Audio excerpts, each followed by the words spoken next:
দেখ ভাত ঠিক আছে, ঝোলটা দিয়ে দিচ্ছি পাশে, ঠিক আছে। মাছ ভাজা আজকে সবার জন্য, মাছ ভাজা ঠিক আছে। মাছ ভাজা পছন্দ। এটা পটল আর আলু দিয়ে ঝোল, শুধু ঝোল দিলাম। হ্যাঁ, রাতে কিন্তু মাছের ঝোল দিয়েই খাবি, ঝামেলা করবি না। দেখি ভাই থালাটাও নিয়ে আসি, ভাই থালাটা দিয়ে দিই।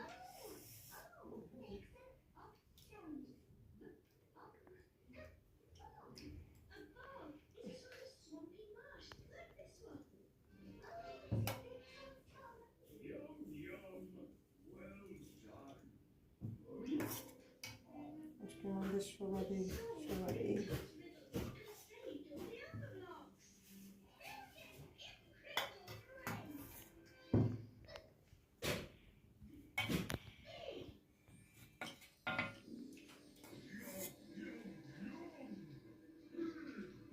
আচ্ছা, ঝোল লাগবে আর না, ঝোল লাগলে নিয়ে নিস, এখানে রাখো।